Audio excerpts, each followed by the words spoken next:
Hello, my name is Cody. Welcome to Unifying Field podcast, where we journey beyond the black and white into the vast spectrum of human experience.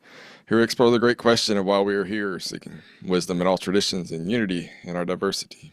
Our mission is to bridge worlds, uniting hearts and minds through conversation, curiosity, and the shared wonder of existence. So take a deep breath in through your nose, open your mind, and join me as we step into the infinite together. Well, today we have a very special guest, which I'm super excited about. And I came across this content when I was undergoing some changes of my own and looking for guidance on how to navigate this very interesting time period in my journey. And so I would like to welcome Aaron. How do you say your last name? I thought you were going to say that. It's Hatefi. Hatefi. It's a And, hard one. and your channel is Aaron H. Yep. I think the slogan is free yourself and then just my name. So keeping it Awesome. simple. Awesome. So I think where I want to start off is just tell the listeners a little bit about your background and like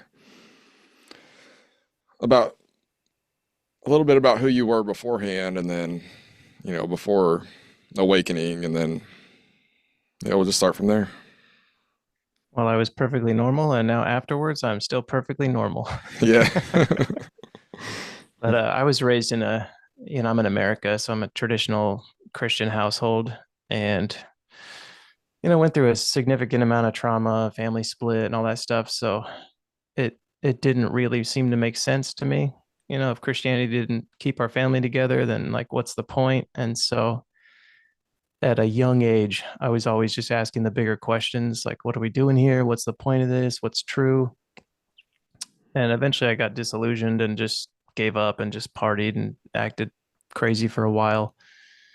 And then as I got older, I couldn't let things go. So I just kept asking and had a few pretty supernatural experiences, and I had a near death experience and I had an out of body experience, two separate things. And I couldn't I couldn't fit those in my I guess naturalistic humanistic framework. I was an atheist and it just really kind of ruined that for me. So I started trying to figure out what happened. And at the time, it was so long ago, it was before YouTube. So I had to actually find real books and read about other people's near death experiences. And then I finally kind of started piecing it together, but still just had this internal struggle of not being happy. And I couldn't figure out how to function. And I was always just anxious. And I went through bouts of depression. And then one day, it seems like everything that I hadn't felt or repressed just all came to the surface in one really explosive moment that I would say ended my dark night of the soul and kind of caused what people call an awakening. And I didn't even know it at the time. But as I carried on and just went to work and lived my life, I started to notice that everything was a bit different. And this is a year later now, and I'm still getting used to it, still trying to integrate it, still trying to figure it out and speak about it, which is funny because there's really no way to talk about it. So I just try to fail speaking about it as well as I can. It's kind of one of those things where the ego is trying to talk about something that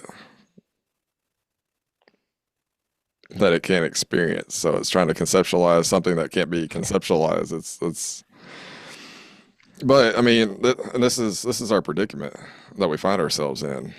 Like, there's still people going through these things. We're going through these things, and it helps to be able to talk about it because I don't know, it's hard to make sense of all this stuff. Yeah, I mean, it seems like we're using words to point to something that's beyond words, but it still is helpful to use words because then at least we kind of have an idea of what it is or what's possible or the next step that needs to be taken, even though all of that is kind of a process that's not conceptual. You know, in this Western society that we find ourselves in, like this society is not equipped for awakening. You know, all the Eastern traditions, Buddhism and Hinduism, all that stuff. They this is a part of those traditions, you know, but it's not a part of Christianity. Like you said, it's very dualistic in nature, and then yeah, it's all outside of yourself. So it becomes very lonely when you experience something that everybody else is going to think you're crazy if you talk about it, you know, with most your average people around you, you know. Not to say that anybody is actually average, it's just we're all waking up whenever it's our time. You know, and some people or a lot of people probably won't wake up in this life, you know, but if you do, you do. If you don't, you don't, you know. But yeah, I as well uh well, I was near the Christian religion. Like my parents didn't push religion onto me or anything like that, but everybody around me, like I grew up in a really small town out in the middle of nowhere, Arkansas, and Christianity was huge. So lots of fear-based stuff in my world back then, you know, the fear of going to hell and all this stuff and the fun stuff. So, Yeah, familiar with all of that. So before you ask your next question, I'm just curious what happened to you if you were raised kind of around Christianity? Were you interested? Were you reading? Were you just like, did you have an experience? okay. Well, let's see. I had a pretty normal life, I would say, of an average human. And then after high school, I went to college, and that didn't really work out. I wasn't ready for that, and went off to the military for 6 years, and I did the Air Force thing, active duty. And on my last deployment to Afghanistan, I had a panic attack, and I think that is the origination of this. And when I left the Air Force in 2013, I went back to school or to college, you know, and started working on that.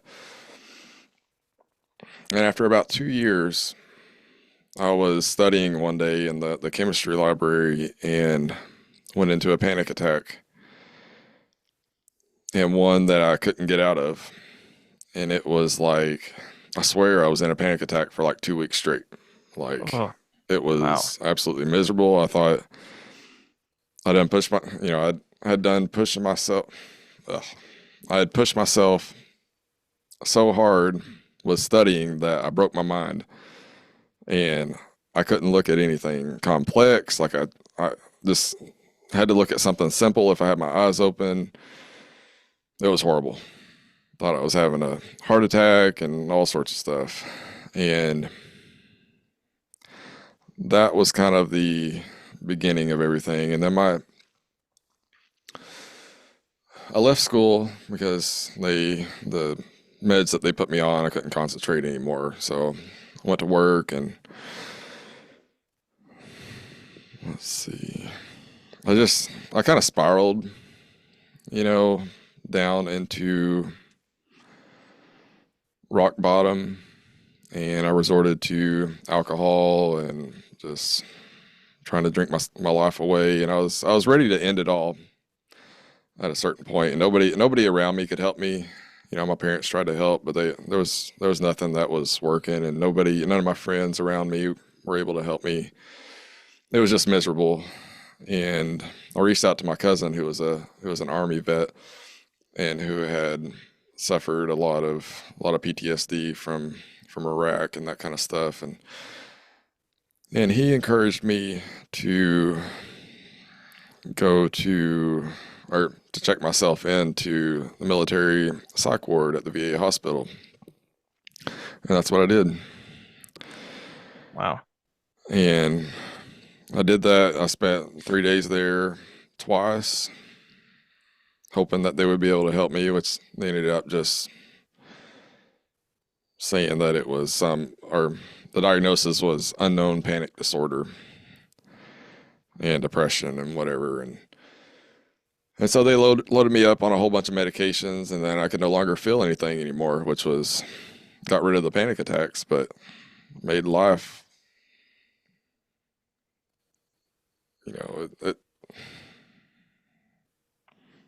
we're supposed to feel. We're supposed to be able to feel. When you feel like you can't feel anything, that's not very fun. Anyways, I went to my uncle's house one day, and I was telling him about the medications that they put me on and how it helped me a little bit, but I couldn't feel anything. He was like, "Man, you need to get off of that stuff and try meditation." And so he said, "If you are willing to give it a try, I'll get you some stuff, some books and stuff, and a meditation program, and you can try that route." I'm like, "Absolutely!" Like, I don't know what else to do. And so I started doing that, and that got rid of the panic attacks. And That's interesting. and it kind of got the awakening thing going. I got to experience the stillness like I never experienced, a peaceful mind, one where there's nothing going on, just emptiness, and then one day, well, I mean, not one day, life happened as it always does, and it's kind of a back and forth roller coaster thing, and I would use meditation to get back up to that high state, but then get knocked back down over and over and over again. And I mean, during this time, like, my world of spirituality is expanding because the books I'm reading are more metaphysical in nature.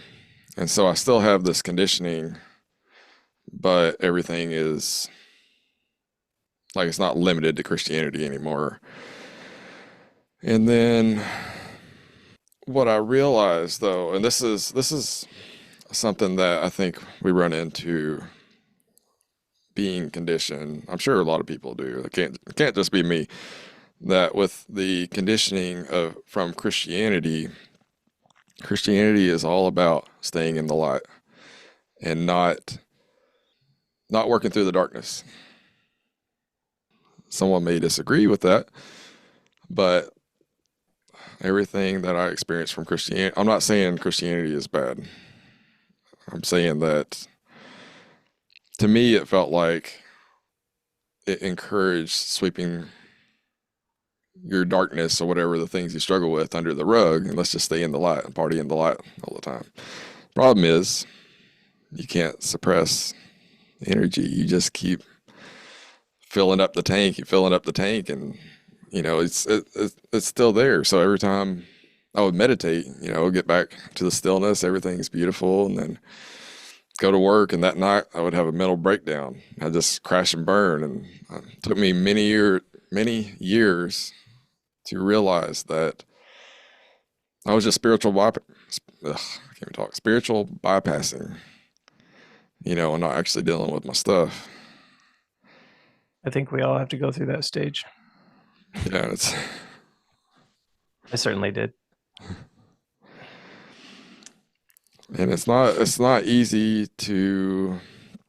It's not comfortable at all either.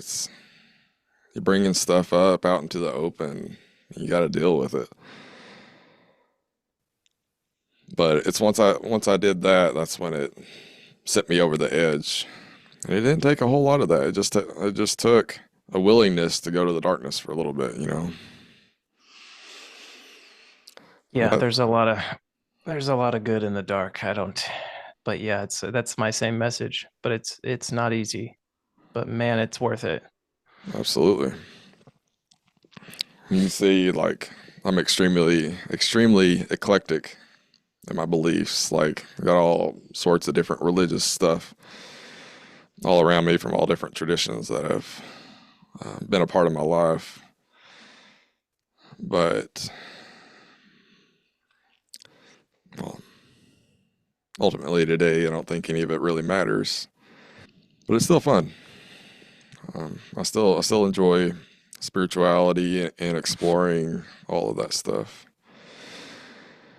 And so, Well, then you're no stranger to getting to where you are through the hard route, because that's yeah, how I got here too. I've figured Thanks for out sharing that. I figured out over the years that I learn best the hard way, unfortunately. But once something sticks, it seems to stick pretty well. So, Yeah, that's pretty relatable. but one thing I think that is extremely important, so we kind of touched on this, is it's like we were talking about the when you start going through this stuff, there isn't really anybody to help guide you on the other side of awakening. Like if we were in some kind of a tradition like Buddhism or something like that, Hinduism or something like that, their belief systems, like that's kind of the whole goal. Like, well, Buddhism especially, Hinduism as well, but they practice non-duality. They practice duality and non-duality kind of simultaneously. But Buddhism is more, let's just go straight to the point. That's why there's not really a deity in that. And so once somebody gets to that other side, now you're going to have people around you who can guide you to whatever's next. Here we're just like, I know, like probably the hardest thing for me was I lost all sense of purpose on the other side. Like my spiritual practice, for example, I had a lot going on with that, and that suddenly became meaningless as I was trying to figure out what to do next. Like my podcast, I realized that all the stuff that I wanted to talk about, all these different spiritual vehicles, these ways of getting to your goal, I figured out were they're not meaningless. But on the other side of awakening, they kind of feel like that, which is like it's kind of annoying because it's like, okay, now what do I do? Where do we go from here? And I'm slowly starting to figure that out. But what I think that where I was going with all that is that I think it's important to that we build a community and to be able to help kind of guide people. And that's what your channel ended up doing for me and several other channels that I came across. You know, Yeah, I think that's a pretty healthy goal. I think it was probably a good part of the reason why I started, just because I knew there was other people out there. And for me, it was so hard what I went through. I had this sense that like there are other people out there struggling completely alone, and maybe I could just help one of them. So I started making videos for that reason. Because even if we're not face to face or you don't have a real like physical community, just knowing that someone else out there has experienced the psychosis and the meaninglessness and all that really intense hard stuff that comes through the dark night of the soul, it's like it's comforting to know that you're not crazy. yeah, That other people are also experiencing these really hard things, and in a lot of cases you can see them later and know that like they're actually peaceful now versus like in the panic mode. So just to see someone a step or two steps ahead is to me was really beneficial, because I thought, okay, if you can look like that, meanwhile I'm freaking out, then there's hope.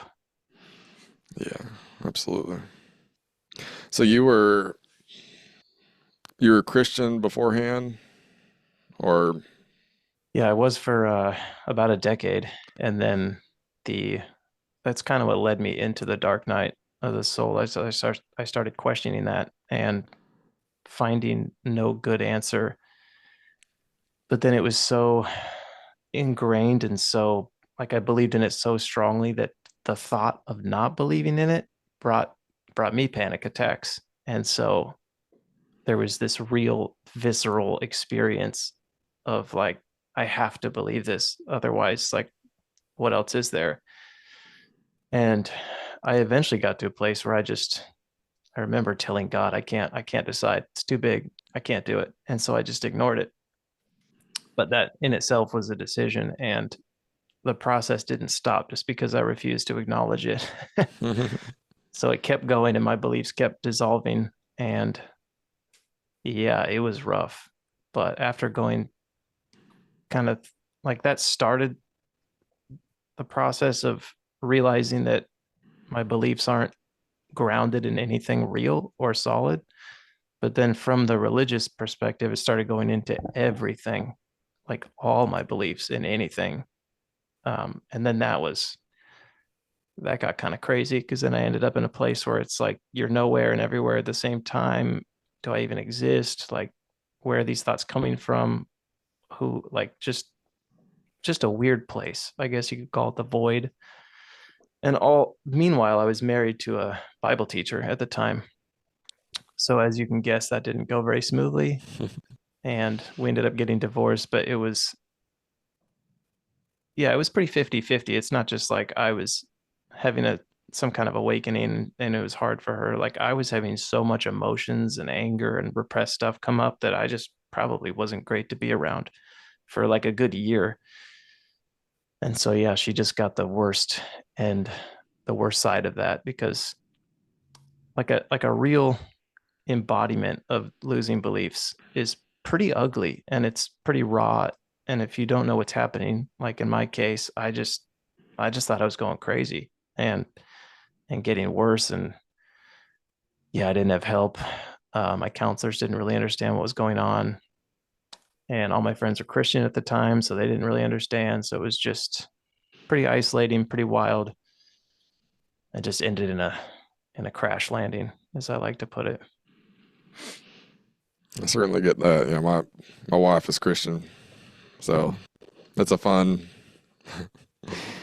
lot of fun with that. It's a hard one. I'm sure there's people out there that can make it work, but in our case, it didn't. But yeah, that's a really tough one when you got two people that were married with a certain belief, and then one changes. It's pretty challenging for the other person. Usually, not the person that's losing their beliefs. It's challenging for the person watching the other person lose their beliefs. Yeah. One thing I remember what I was gonna say. One thing I was gonna say about that is because my wife is Christian, I still, even today, I still enjoy going to church, mainly for her, and the girls enjoy it. My two little girls enjoy it, and I enjoy going sometimes, and but I'm not trying to be a Christian. Like I'm not trying to. I've tried that. Like before I went over the edge, like I tried to just forget all the stuff that I know. It doesn't work. You can't fake it. Nope. Once it's done, like there's no going back. And so I guess I was trying to push stuff down again. And you push stuff down, you repress stuff, then it ends up coming out. And then it turns into fighting with your significant other, and yeah, it's just not good. And that when I first started doing shadow work, like I hit that hard and I went after my anger. That was the big thing. And I think I got rid of like probably 80% of my anger just doing that, which was pretty awesome. It made like where my wife and I are today is way better than we were when I was going through all of that. So Thankful that Yeah. she has stuck with me because we've had some throwdowns and some times where it didn't look like we were going to make it, but she stuck with me. And I just as far as my spiritual beliefs go, I don't share a whole lot with her. I know she's very stuck in her ways, and so we just try not to go there. Like this is me, and I no longer have a need to try to get her to understand or anything like that, unless she's ready one day. But otherwise, no. Yeah. I mean, to get rid of 80% of your anger that's life changing. That's absolutely amazing. And I went through a similar process where I just got very mad for a long time. And then I was mad at religion and everybody being a part of it. But then you come around and you realize, oh, it's nobody's fault. It was, you just kind of work through it. You relax into a place where it sounds like where you're at, which is really awesome to be able to be around someone that has different beliefs without trying to convince them of anything. Because at the end of the day, it doesn't matter. Nobody has to believe or No, not believe whatever you think or do with your life. it's all perfect as it is. Nothing needs to change. And another thing that happened. So as part of that as well, once you see your ego, that's another thing you can't unsee. Once you see your ego clearly, we don't always stay peaceful. We're still in this world. We still deal with all the stuff that we deal with. And so if anger does arise, you no longer have to attach to it. Like it's no longer, it's not you. It may ride the anger for a little bit, but then you're like just detached from it. I don't know if that's anybody else's experience, but that's the way I experience it. Like, for example, my wife and I start or get into an argument, I can very quickly realize, okay, it's my ego doing this. I can just detach from it. And by doing that, you can almost immediately become space for the other person to be able to see through their own ego, and that's a pretty neat kind of thing. Yeah, it's relatable. It's a really cool gift to have. Like at first, I wasn't able to do that. I would get angry and then I'd have to reflect back on my anger and think Yeah. about it and what caused it. But now I'm finding that I can do that in real time, which it's always harder when someone else is involved. But if you Mm. are able to be aware of it as it's happening, I mean, you could shortcut an argument in a second just by looking and seeing what they're feeling, what they're trying to get across, and just being able to, like you said, detach. Like you have anger, just detach from it, and you can be in the moment and just see it clearly. Yeah. And it's It's just a really matter of beautiful. turning the lamp of awareness back onto yourself and just start questioning it. That's literally what most of my shadow work is. It's just questioning everything. It's like, okay, what makes me think that they don't have a right to be mad? And all this stuff, everything just falls apart whenever you see it for what it is, and so yeah, it's pretty neat. Feels like you have a superpower. It really is. Yeah, you can change the world just by being space and not being when you're in that space of awareness. All of a sudden, you revert back to being nobody. There's nothing for the mean words from the other person to stick to. So they're throwing stuff and they realize, oh, there's, I don't know. It's pretty cool. Yeah.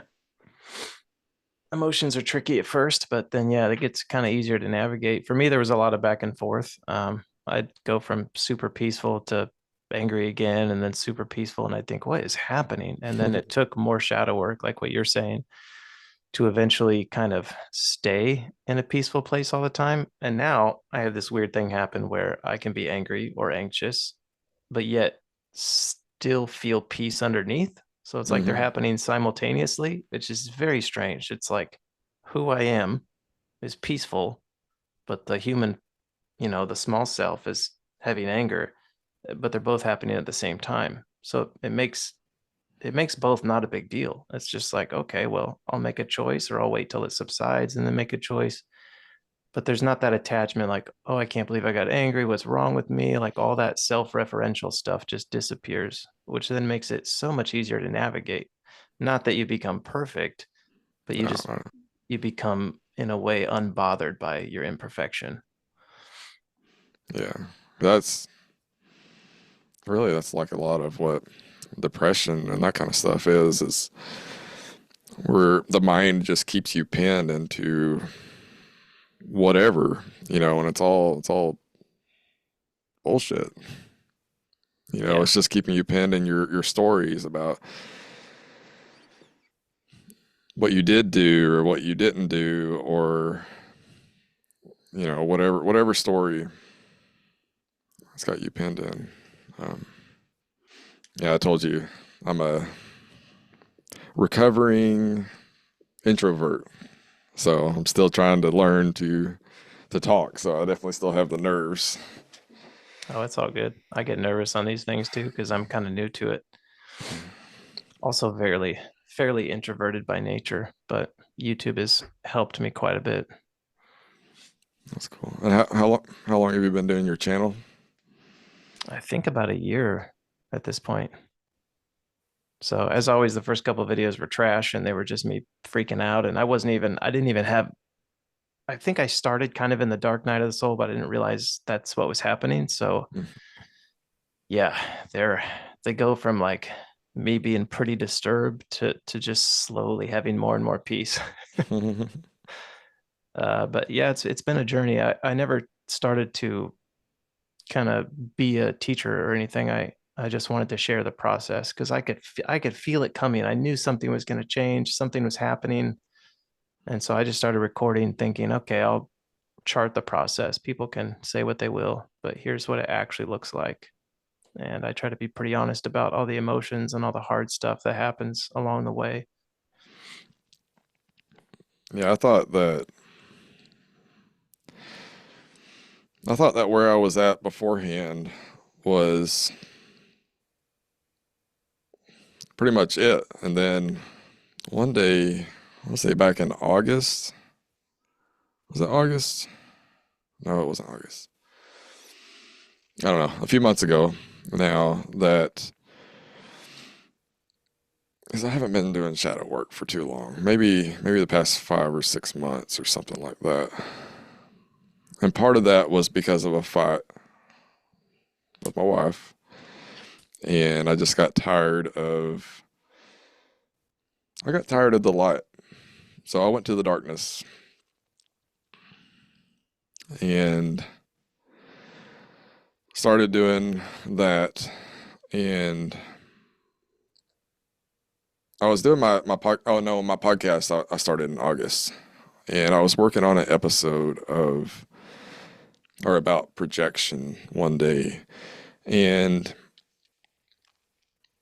I was doing research. So I was trying to I, I don't want to talk about something or try to get people to do something that I'm not doing myself. So I'm trying to research, projection, like examples and stuff so I can figure out how to relate it to my own life and where am I projecting and all that kind of stuff. And then one night when I was working, not when I was meditating or anything like that, I didn't have some crazy experience, but when I was working, I had this weird moment where I kind of stepped to the side as the witness and I kind of watched that's going to sound weird. I watched my ego and some other voice kind of have a little bit of an argument. So I decided, well, at first I decided, all right, I'm going to start implementing this into my day-to-day. I'm not going to project onto people. I'm going to watch this. That's going to be it. But then my ego says, well, if you stop projecting onto others, that doesn't prevent them from projecting onto you. And that's not fair. And so this is kind of like me stepping aside, and then another voice says, but here's the thing. When you stop projecting onto other people, it's like if you become space, if you become nobody, this has always been something in the back of my mind of as far as my goal of becoming nobody. And I never really understood what that meant. If you become space, you become nobody. When somebody projects onto you, it has nothing to stick to. And you can be space for the world. And that's how you can show compassion to the world, by simply being space. Let them project onto you. They're not going to hit anything. There's not going to be anything to defend. And yeah, and that was pretty much it. That was the interaction, and very weird moment. Very interesting but weird moment. And that night, man, I was so stinking tired.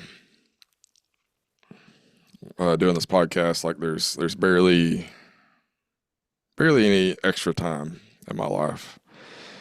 And so I'm working on building these episodes, and one day I was just overly exhausted, and I get to my second break at work, and I kind of work night shift.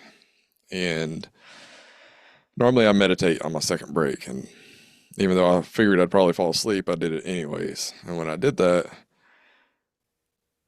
all of a sudden it was like I had, I don't know, drank an extremely powerful energy drink that was way more powerful than anything I've ever drank. And I was energized all of a sudden. And I was like buzzing with energy. And that was kind of the way it got started. Yeah, energy is interesting. There's a lot of weird, interesting physical sensations that happen when you meditate that I don't really talk about those too much because people get attached to those and they just want to high. But yeah, it just seems to be a nice side effect Mm-hmm. or little benefits package of, the deeper work that's actually happening. And oftentimes, yeah, if you're doing shadow work at the same time, you're most people are actively keeping emotions at bay or repressed without even knowing they're doing it. So if you're actually looking at it and releasing stuff and letting it come out, then that natural energy that's been waiting, just been in there the whole time, can spring forward. And I've heard quite a bit of stories of people releasing sadness and grief, and then suddenly they can't sleep for weeks because they're just so hyper and energized. And stuff like that just is pretty common in this kind of work, I think. Yeah, I don't know if that was like a Kundalini type thing or not. I don't know. I don't know what it was. But it was intense. And I went from being able to, or not being able to see anything in meditation, to that night actually having some crazy, like as if I was on psychedelic type meditations. But Well, that's nice. That's kind of yeah, cool. it was just kind of a one night thing, but the energy flow thing lasted for several days, and it was like coming up to my crown or whatever, and it was like a waterfall type thing. Um, it's very interesting. Few days. Sounds like it could be a Kundalini experience, but I don't really know anything about that, so I don't talk about it because I'm not very mystical in nature. I haven't really had too much experience, like supernatural experiences like that, or like feelings. What I have a lot is just what I call just really kind of quiet shifts, and everything will change, but I won't even notice until I just carry on, and living my life, and then I notice something shifted. But yeah, there seems to be the type of person that has, I've heard it described as a mystic versus a contemplative.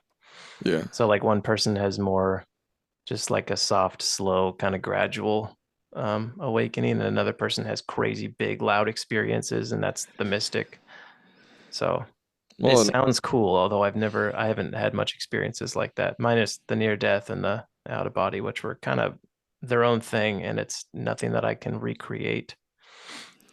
I want to get to that here shortly, but yeah, like in my experience, even though I've been a mystic for a long time, I never had too many mystical experiences myself. I always hear people talking about being able to see stuff in meditation, and and have these maybe astral projection, whatever out of body experiences in meditation. But I've never been able to see anything until that one day. Had some interesting experiences where I was like flying. It was weird, geometric shapes and stuff, but it was pretty neat. But otherwise, I mean, like a lot of the ways that Kundalini awakenings are described is it's very, very intense. And what I experienced wasn't intense. Um, so who knows? Yeah. I don't know if it matters, but I mean, just keep doing what you're doing and see what happens. But it was after that moment, or those 3 days, like I just went to my only spiritual practice was meditation. The only reason for that is because I've been doing that for over a year now, with no days off for meditating. At a minimum, if I only have 5 minutes to meditate, I'm meditating. But I stopped anything outside of that. And but do you have a spiritual practice that you keep up with? I would say it's life. I used to, but That's a really good one. yeah, I used to meditate like every day religiously. And yeah, I mean, I can't say anything bad about it. I just, something happened where it just like, the best way I can describe this is like, instead of meditating, I just became meditation. So it's like it's happening all the time, but there's still value in sitting still and actually meditating. But it's like I feel like in a meditative state all day. So it kind of makes it harder to like actually meditate because I just think, well, whatever.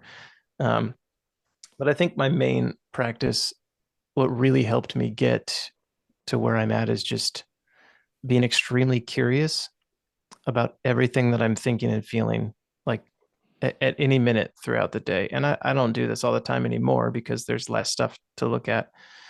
But there is still times where I just tune in and question. And I think that curiosity mixed with inquiry, mixed with just like what is true in this moment right now. What can I prove? What am I feeling? What is this? What is this showing me? That kind of attitude is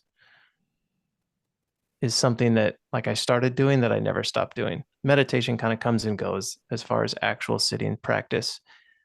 I really enjoy it, but it's seems to become less of a focus nowadays. Although I would still tell people that it's extremely valuable. It killed my anxiety. It completely changed my relationship to thoughts and stillness. And I think that's really what causes a crack in your identity structure. So it's Mhm.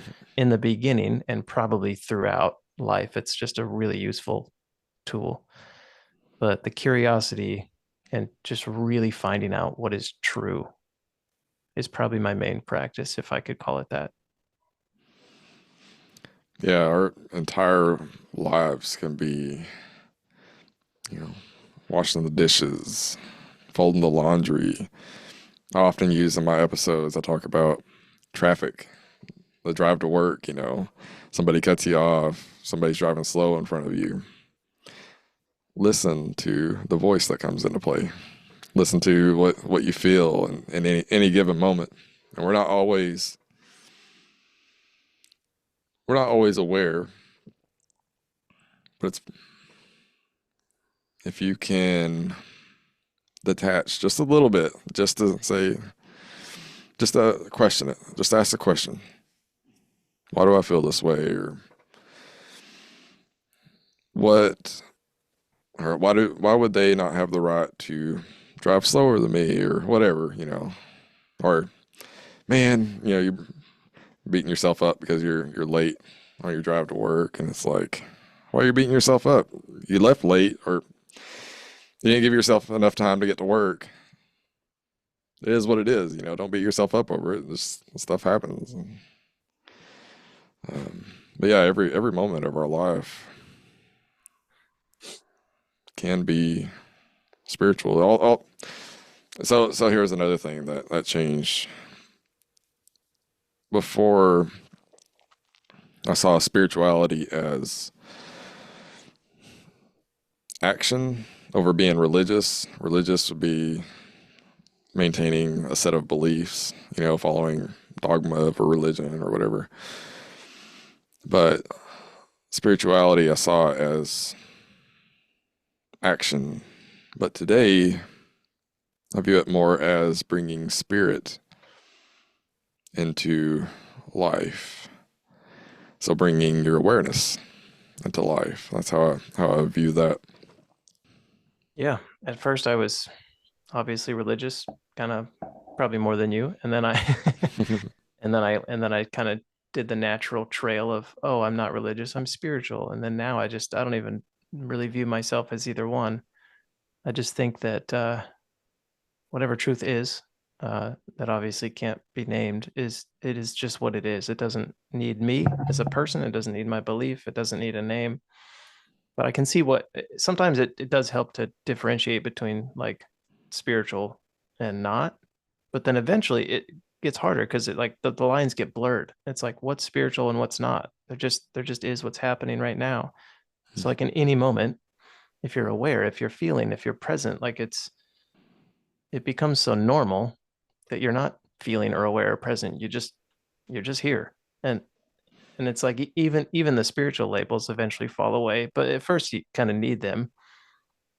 But it's a little tricky because like it can become a spiritual ego without us noticing. It did for me. It just, I became a spiritual person. And then now it's like, well, I'm just a guy. This is not even that. I'm just here. Yeah. I'm just nothing. It's just what's happening is happening. But yeah, when we're talking about it, we need terms. But it's funny because the more you kind of deepen and open up to just experience, the less you need labels. But then when you're talking to someone who maybe isn't as open or isn't as aware, they can attach to the labels you're using when really the label is just like the windshield of a car. You're supposed to see through it to what's out there. You're not supposed to attach to the actual, like you're not staring at the windshield when you're driving. Just like in spirituality, we need the terms sometimes, but we got to be able to look through them to what they're pointing to instead of attaching to them, because then it gets really weird. And we've all seen the spiritual weird people, including myself. I'm not saying I didn't go through that stage as well.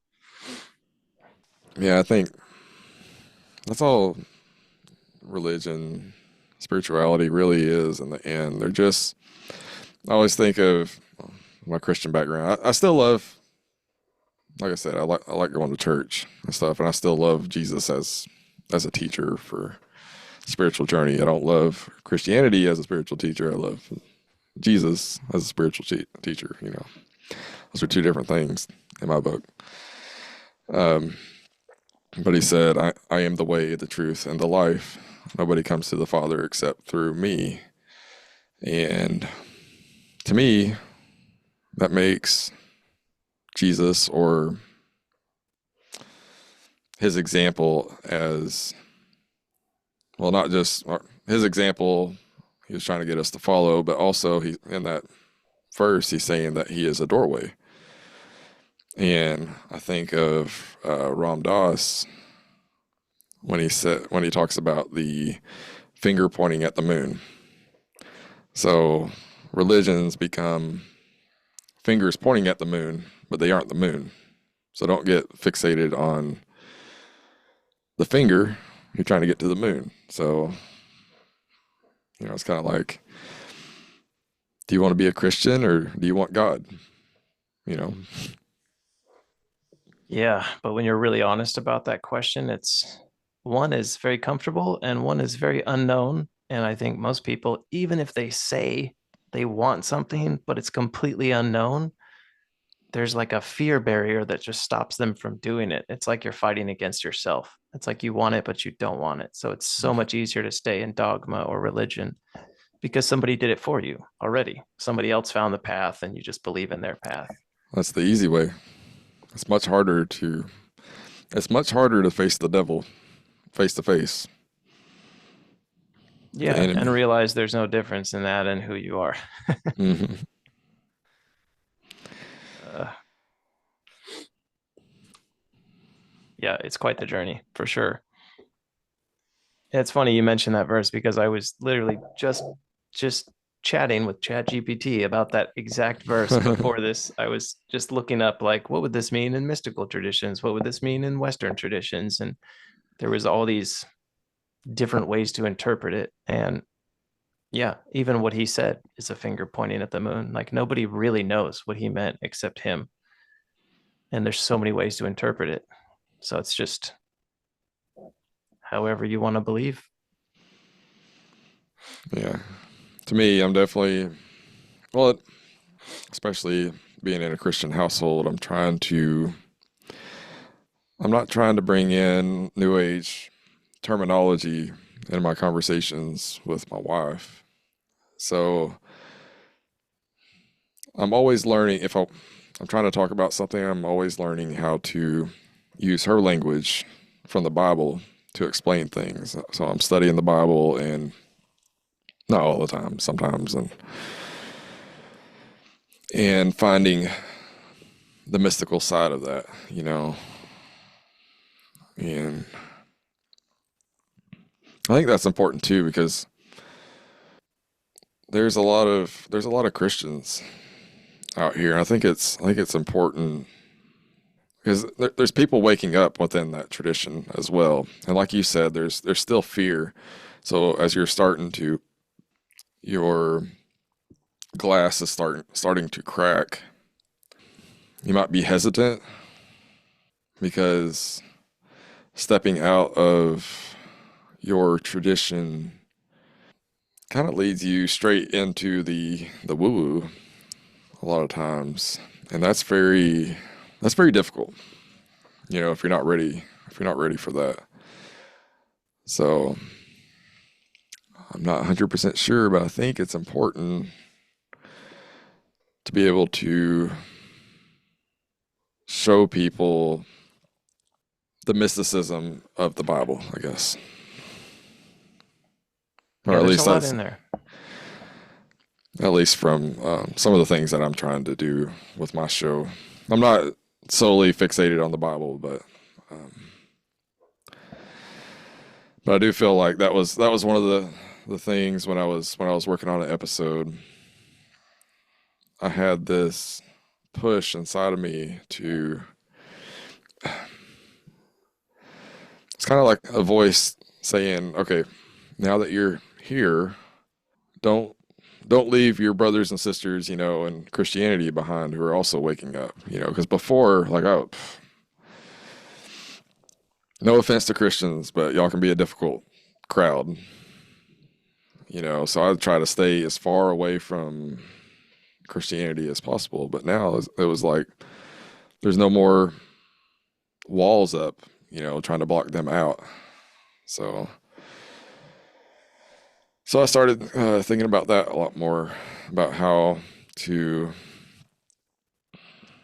help people view the Bible through a mystical lens, and it's not that difficult because there's a lot of mysticism in there, like you just said. Yeah, that thing is very multi-layered. I still enjoy reading the Bible for all of its esoteric truth, and honestly, there's a lot of non-duality in it too. Hmm. But yeah, people aren't willing or ready to see that. It's kind of a dangerous. I purposely don't talk about religion, although I enjoy reading about all sorts of religions, because people just get so entrenched that it's hard for them to, they'll take just my observation as a personal attack, and so it's really it's a really hard one to talk about, even though it's something that I'm interested in, that I like. I just kind of avoid the subject. But if you're feeling that, I would say definitely go with your gut feeling, because you gotta share what you gotta share. It's Right. yours to make of it what you will. For me personally, I did one video on kind of against religion back when I was a little too early and immature in this process, and I was still going through some anger. And I had a couple of friends kind of tell me that it's, yeah, they were correct in telling me that, like, it seemed like it was more of an attack than a informational video. But for me, when I kind of went through my deconstruction and started awakening to the reality that none of this is true for me, it did come with a lot of anger.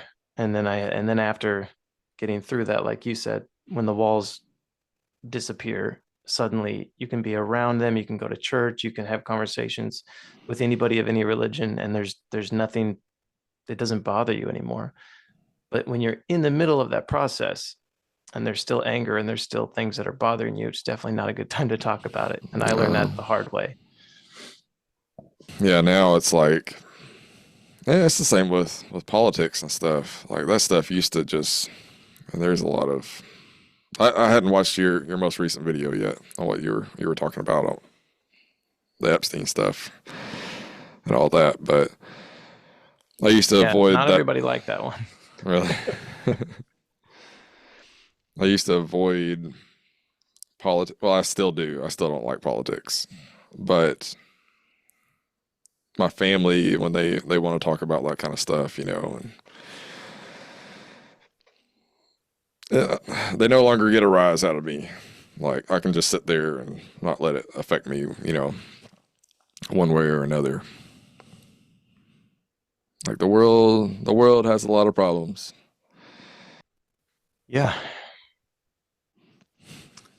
And just for your information, if you do watch it, it's not really about the Epstein files. I just use that as a jump off point to Uh, talk about just like the inner workings of how our ego attaches to stories like that. But I didn't go yeah, into detail at all on purpose. that's actually what the episode I've been working on, which I paused that for a little bit, but all of the fixation in politics and stuff, that's what I was working on. And man, we literally do create our own hells on earth, and we fall for everything that gets thrown in front of us, and it keeps us all divided. And we see all this crazy stuff that is going on in the world, and we think that we can. I don't know. I don't see us changing anything unless we're able to come together, and I don't know if that's even possible. I don't know that I can imagine a peaceful world, but I think the world is designed the way it is for a reason. And if it became heaven on earth, then we might just be absorbed back into source because that's pretty much where we were beforehand, I guess, depending on your belief system. And we came here to have a difficult time and to learn to love and to learn how to love because there is hate.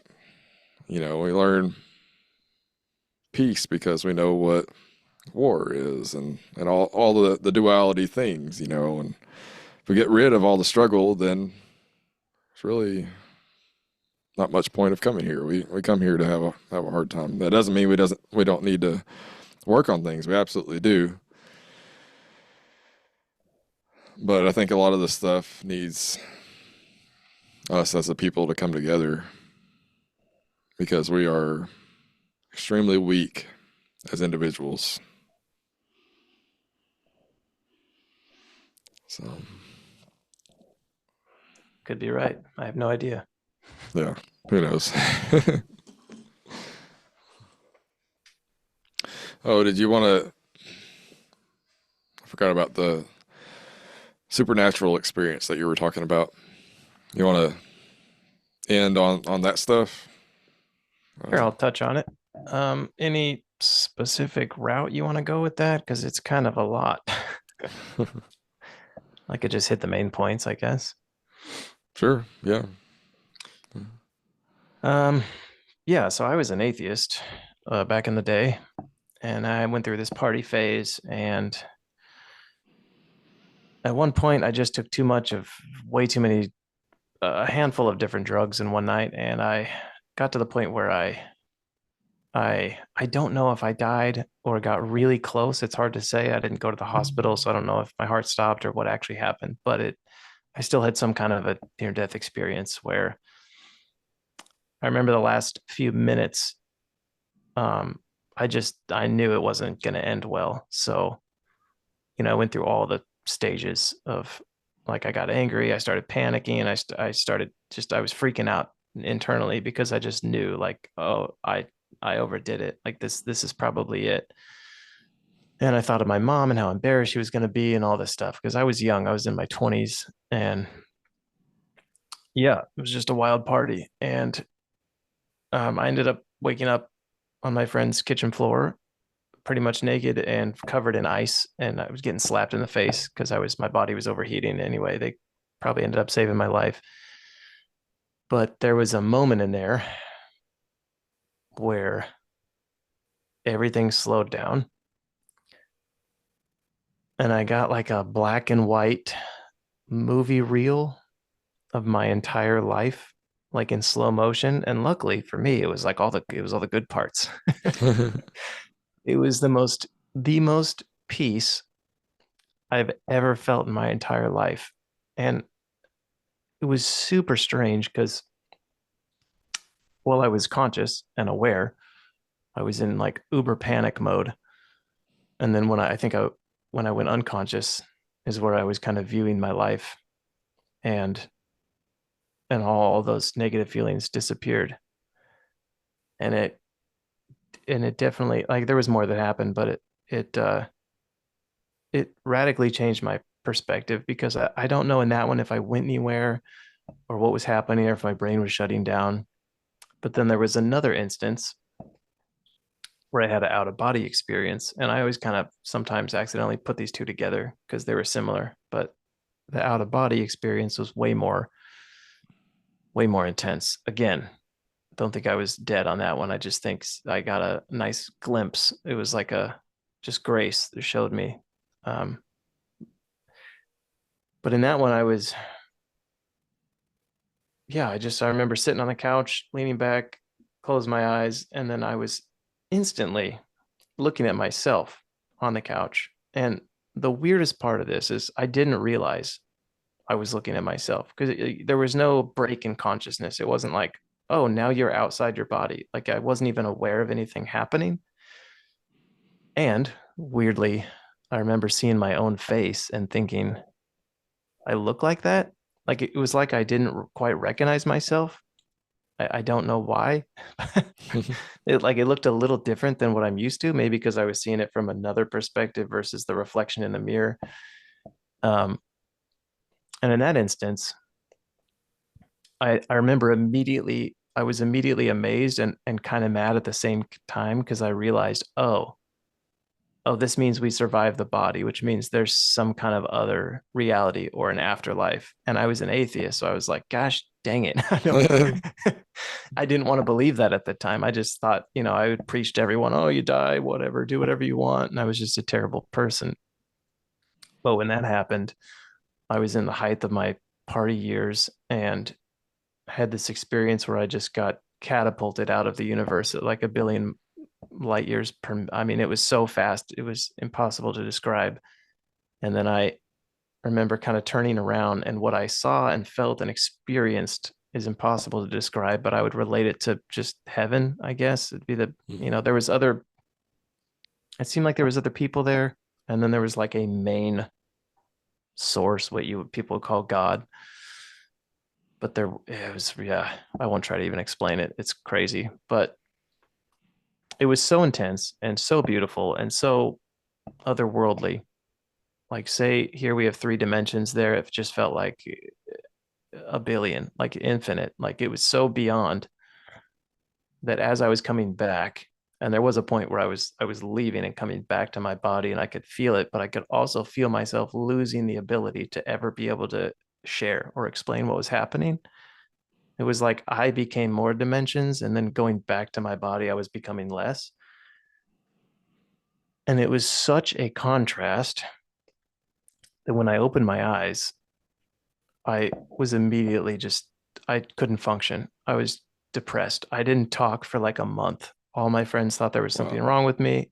It was so hard to digest what just happened because it was more real than my life. I knew it wasn't like I knew it was real.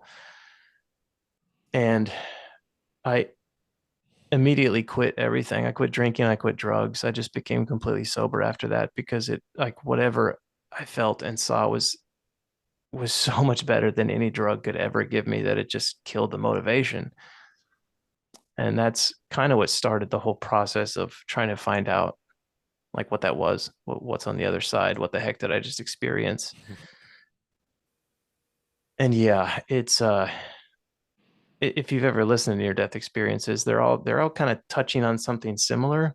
There's a Yeah. lot of similarities. I didn't have any kind of negative fear, hellish experience. Mine was completely positive, and that also confused me because as a Christian, I wasn't Christian at the time, but being raised Christian, I was taught that if you don't believe in God and you die, you go to hell. So there I Mm. was out of my body in some heavenly place, and I thought, well, that doesn't make sense. I'm an atheist. But the message I got when I was wherever I was just two words. It was just love and knowledge. That's it.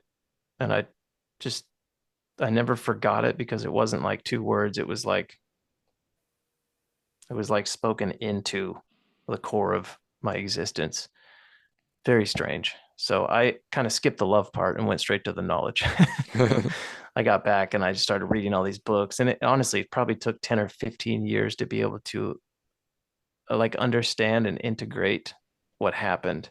And then later, having an awakening experience, it became much more clear and way easier to digest because, living from ego and having that experience is is probably way harder than not living from ego and having that experience. Like if I had that experience now, I would just think, "Oh, cool." But back then I was so young and so ego driven that just wrecked my entire life.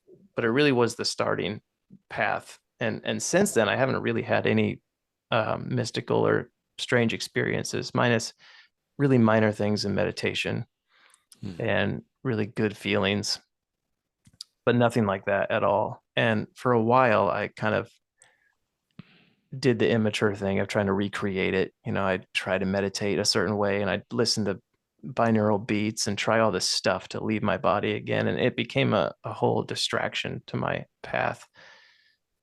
And then later on, I realized that was just a little moment of grace to show me that there was something more, not to live there, not to experience it again, but just enough to let me know that there is more.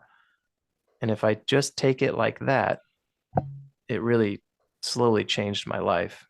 But of course, I used it as a distraction for a while, trying to recreate it and figure it out. But then when I dropped trying to figure it out, then I went kind of the love path and started doing shadow work. And then everything got worse. And then my heart kind of blew up and I felt everything. And then when the heart opening happened and I truly like became understood and felt love for the first time, then I realized why love was first. It was love and knowledge because after the heart opening, everything that I knew made sense. And everything that like the knowledge that I took in wasn't to get me anywhere. It was just to be like transmuted into actual action in the world and just loving people. Like I don't have to understand why I help someone or love someone. It just it's like the knowledge is secondary, but it can be helpful sometimes. So yeah, eventually those flipped. But I mean, it was a good, let's see, I'm 38. I was like 23 or 4 when that happened. So it took a long time to just almost be okay with what happened because it was so extreme and so out there that yeah, I didn't know what to do with it. but definitely life changing. I don't think you have to have an experience like that, but I think for me, where I was in my life, how closed I was, how much drugs I was taking, how much I hated God, I think for me it was needed. It seemed like just a little nudge to push me in the right direction. I think that's what we get. We get exactly what we need. And the same, like, if you have a certain experience, so like, whatever our conditioning is probably the form that we're going to experience, whatever you want to call God. And because ultimately, we are God.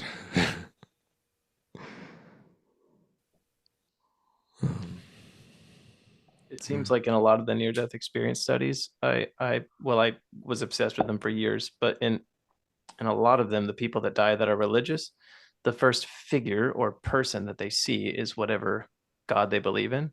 Mhm. And to me, that just shows that like this intelligence, this wider, this bigger picture, the things we don't know, is so loving and so amazing that it it eases you into the next phase, like the afterlife, in the most comfortable way possible. Like if I believed in Jesus, I'm not going to die and see Krishna. That would freak me out. So it's like, here, we'll give you what you believe in, and then we'll slowly reveal truth in a way that's like the least traumatizing. Have you read the Bhagavad Gita? Yeah, it was one of the first things I read as a Uh, Christian that just blew my mind. I love that book. I love it. I've read it countless times, but yeah, seeing Krishna in all his glory when Arjuna asked him to show his true self or whatever, and he's got this, yeah, just insane. That would be terrifying. It's the same with like the Tibetan Book of the Dead. Like if you're reading that to a Christian and all these like demons and stuff that are apparently going to meet you, that wouldn't be good imagery to try to. I don't know. Not very comforting. But yeah, that was a fascinating story. Thank you for sharing that. Yeah, no problem. Um, It's very hard to put in words. I haven't really done a video about it because it just seems impossible to try to explain, but it's cool. yeah, yeah, And experiences are interesting because as much as they are part of this path, it seems like, and I think probably everyone or most people are going to have them. I generally don't talk about them because I don't really care about experiences, although I know people are going to have them. Um, I always cared about like actual real change. Like say I have a otherworldly experience and then I go to work and I'm still mad at my boss, then it's pointless. Like I don't want that. I always wanted I like proof to me that there is something bigger than me is if this little person can actually experience it in a way that is like causes permanent change. yeah. What And can that's you do with it? what happened. Yeah. If you see something and then you just go back to the same life and you don't change anything, then what was the point? That's kind of what I realized about beliefs is like I can believe in the greatest, most loving God ever, but it wasn't, not that there's an issue with that at all. I don't care about anyone's, that's not the right thing to say. I don't mind what people believe. But Hmm. for me, I was using it to spiritually bypass because I would just say, like, yeah, God is love, but I wasn't loving. And I could easily just put it on someone else and not look at myself. And when I stopped doing that and had no one else to put it on, when my beliefs disappeared, I was forced to look at myself. And that's what actually caused the change, not the belief. And then later, if you want to add beliefs back in, sure. Or if you're able to believe something, but yet not bypass, which I know Christians who can do that, but I couldn't, but I know some that can. It's like they're awesome people because they're not using religion as a bypass. But I was unable to do that. So I had to just get rid of all beliefs and just face myself. Yeah, it's hard to face your stuff. it's definitely worth it because on the other side, it's like you said, I experienced something similar with after that energy shift. My new norm was the stillness, or not far from it, that I would always try to get to in meditation. Um, yeah, it's much better, much easier to love the world when your conditioning isn't to hate it. Yeah. Yeah, we don't even realize it. But yeah, once you lose it or once something disappears, like I didn't know I lived in low-level anxiety my entire life. I had no idea until it disappeared. And then I realized, oh my gosh, that the people walk around like this all the time, not hyper vigilant, not scanning for a threat. Like I didn't even know what that was like.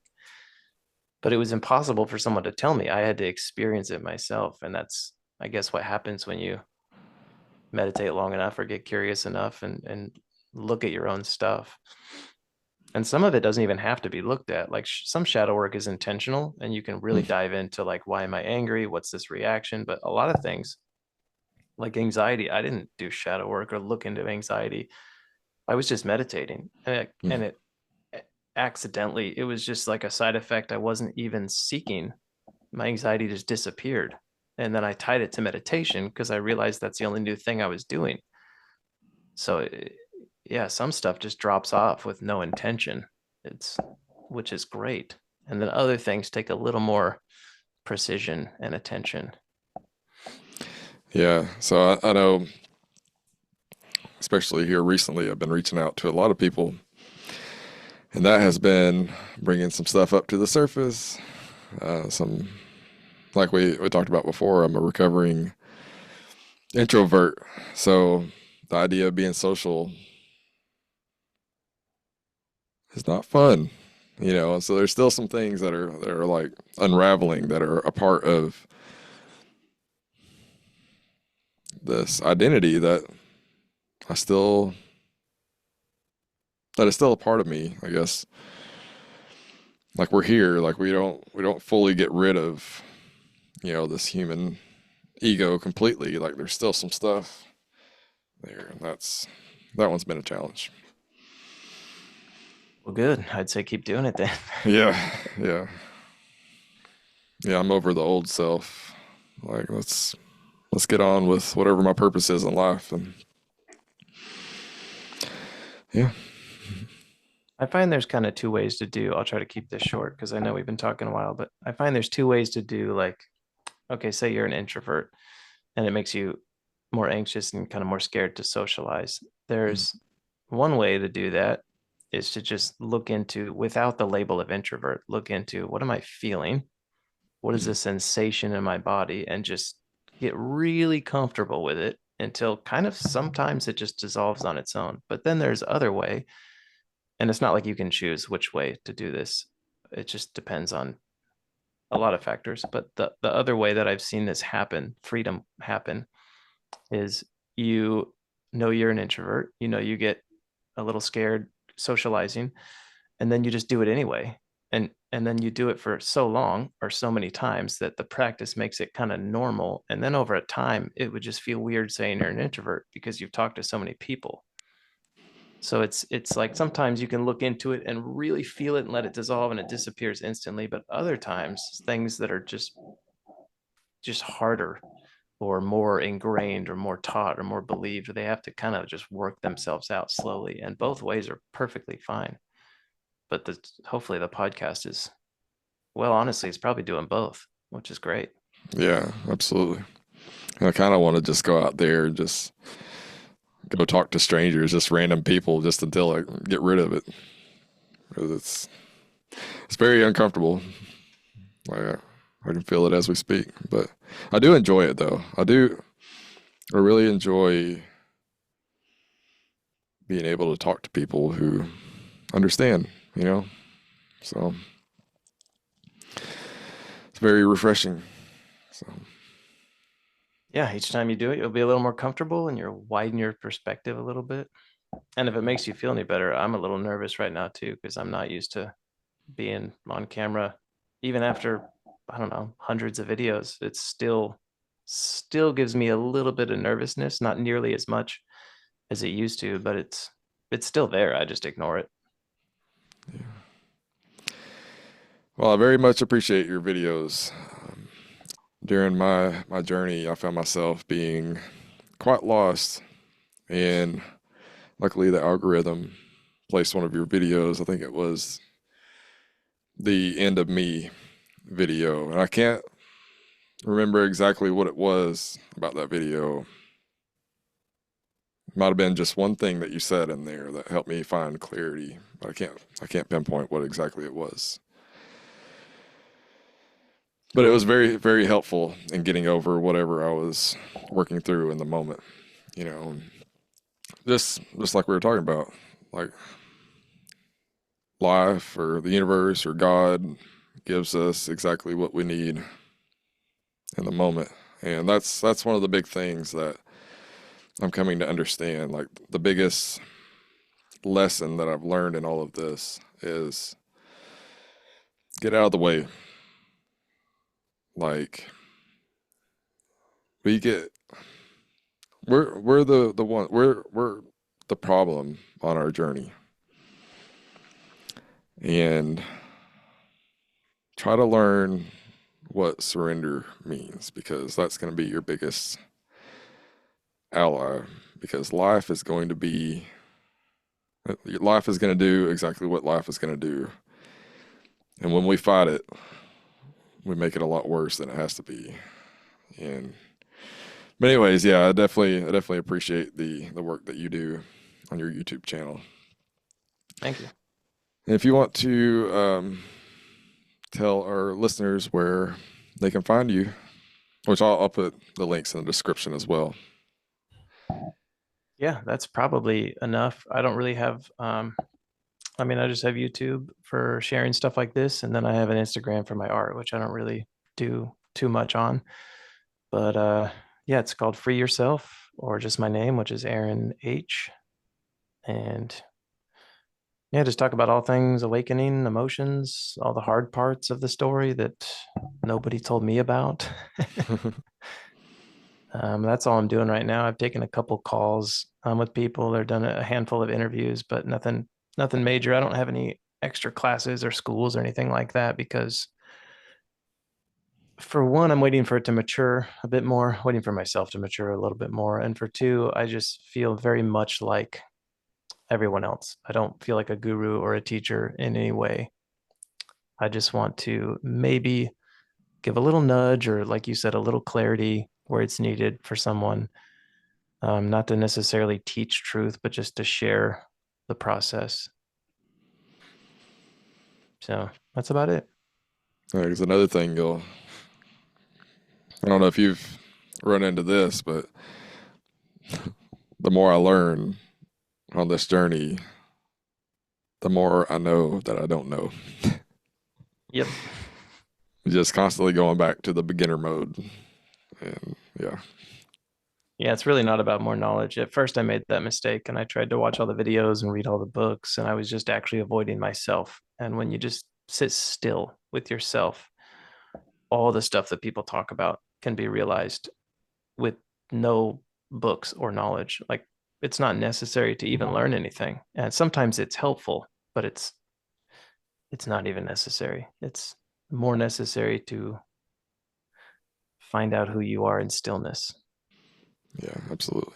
or maybe unlearn everything you learned. And if you figure out who you are in the stillness, you will also find God, which is pretty cool. Yeah, that seems to be the route.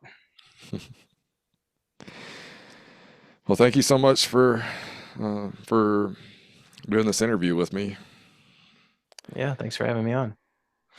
and maybe we can do it again someday. Sure. So thank you for joining me on this journey today with the Unifying Field podcast. We've touched on just a fraction of the vastness that connects us all, but remember, exploration never ends. Keep asking questions, keep seeking answers, and stay curious. we part ways, may you carry a little more wonder, a little more peace, and a renewed sense of connection with the world around you. Till next time, take a deep breath, question everything, and remember, the infinite is always within reach. Please like and subscribe, and share with anyone you think may enjoy this type of content.